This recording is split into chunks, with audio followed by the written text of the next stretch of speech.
Howdy, folks, and welcome to the Daily Coin. And my name is Rory, and I have on the line a gentleman that I was introduced to his work by way of SGT Report. And through Sean and SGT Report, I've been following John's work for a number of years.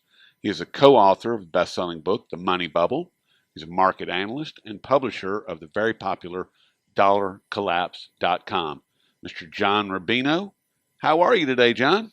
I'm great, Rory. Good to talk to you finally. Same here. We've been trying to connect for a while. I was trying to set you up with Sean, and something fell apart there, but we'll get you rescheduled over there as well. And hopefully within the next couple of weeks, we'll have you over on SGT Report. Okay. And the understanding that I have is that the credit default swaps are one of the biggest, if not the biggest, financial dangers on the planet. And with credit default swaps being triggered, how is that going to impact the daisy chain of liabilities in the OTC market? And are we going to see other banks or investment firms seize up due to their exposure in the OTC market? Well, credit default swaps are a really interesting story that require a little bit of background to make sense out of what's happening with them today. And basically, what they are is a contract between two private parties, usually two financial institutions, where one of them agrees to guarantee the payments on a bond issue. In other words, if General Motors, for instance, has a bond outstanding, you can buy insurance that will cover you in case GM defaults on its bonds. And that's what the credit default swap is. It's basically a piece of insurance. But because it's unregulated, this market, the guys running these markets basically got themselves exempted from regulation by the US government a while back. And so they can do anything they want to. They can write insurance for vastly more than the amount of bonds outstanding. So let's say there's $1 million of General Motors bonds outstanding. Well, these big banks and these hedge funds can write insurance for $100 million on those bonds. So it has become just basically a casino where these guys gamble without actually relating what they're buying and selling back to the original instrument that these things were supposed to be a derivative of. Okay, so now you've got hundreds of trillions of dollars of credit default swaps out there right now, which vastly exceed the amount of bonds that are out to write insurance on. So trouble in any one bond issue can have a really disproportionate impact on the market because, if the bond issue is $10 million, it could cause $100 million of liabilities for the people who've written insurance on them out there. And we don't know. Nobody's telling us who owns what and what their exposure is, because what the big banks do and the hedge funds is they net out their long and short positions and then come up with a net exposure that is really small. So it looks like they don't have a lot of exposure, but it's only small because they're counting on the other guys, the people on the other sides of these contracts to make good. And if they can't, then all of a sudden this minuscule exposure becomes this huge liability. So now we are at the point where with this Austrian bank, it's been allowed to go bust, basically, which is new. Prior to this episode, most banks, when they get in trouble, the government just bails them out with taxpayer money and makes good on all the bonds and all the equities and everything. So these guys, the rich people who have invested and who've gambled on these institutions, come away scot-free. And taxpayers are on the hook for whatever bad decisions they might have made. Well, now they're doing it differently because they can't sell taxpayer bailouts to the electorate anymore in most of the world. And so they're doing something called a bail-in, where now if a bank gets into trouble, its bondholders and its equity holders, the people who've invested in the bank, have to take big haircuts. They have to lose money. And when a bond issue defaults, that activates those credit default swaps, that insurance that we talked about before. And so all we know right now is that there's a lot of it out there and that it has to pay off. We don't know who owns it, and we don't know how much any one institution is on the hook for this bank having to default on its bonds.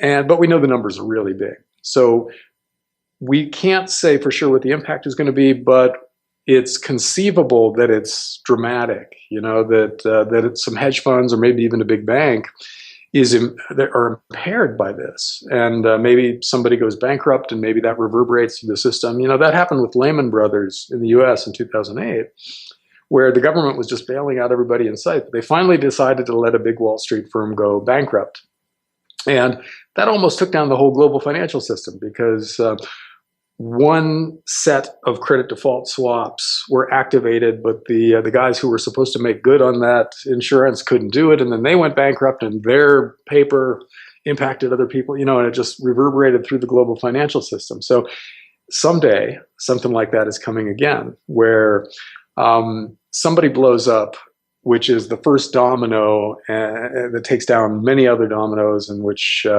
threatens the whole system. And we can't know if this is it.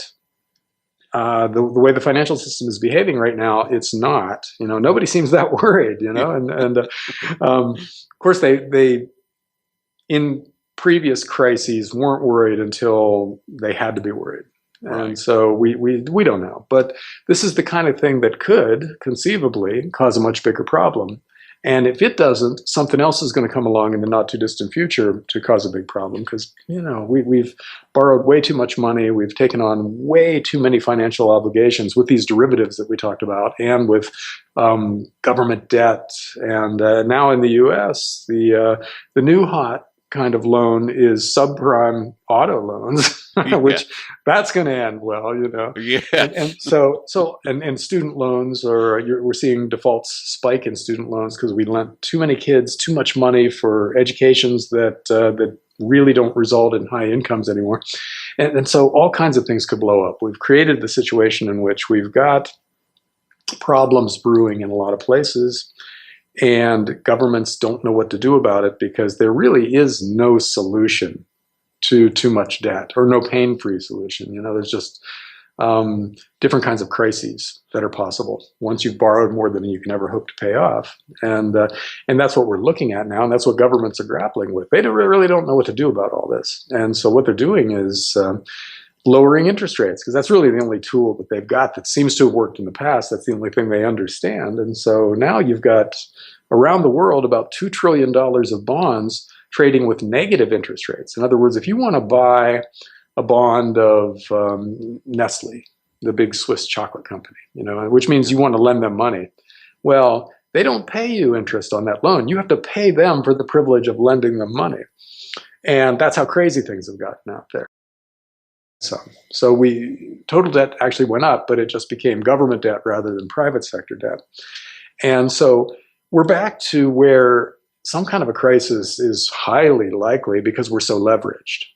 But you can't know ahead of time what is going to set off the crisis. And over the last 3 or 4 years, there have been a whole series of crises. Greece has blown up 2 or 3 times already. Yep. And Europe has had several other things that where interest rates spiked in Italy or Spain, and that could have done it right there. But they managed, by creating more currency and borrowing more money, to get past those mini crises and stop them from metastasizing into something much bigger. And so with this Austrian bank, looks like that in a lot of ways. It looks like the other crises that they were able to get past. So there's no reason to think that we can't get past this. But at the same time, we know something big is going to happen, and it's going to be another Lehman moment. It's going to be something that becomes much bigger than it itself begins as. And so this might be it, this might not be it. There's no way to know until after the fact. So all you can do as an individual is just get out of the way, and not be exposed to this stuff. And if you're debt-free and you own some precious metals, which will tend to do well over time in these kinds of crises, because that's where people go when they're scared. And otherwise, your finances are very simple and clean and not exposed to the sectors of the economy that are going to blow up, like the big banks and government debt and stuff like that. You don't really want to lend a lot of money to governments and banks right now. So if you do those things, then there's a chance that you can sail through this without really catastrophic damage to your families and your own finances. But that's really all we're left with. There's no way to make political changes that fix this. There's no way to influence what's going on in the global economy because it has a momentum of its own.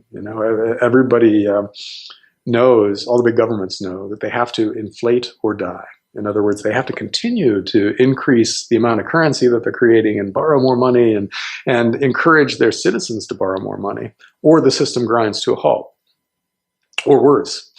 And so in that sense, it's on autopilot. It doesn't matter who our president is.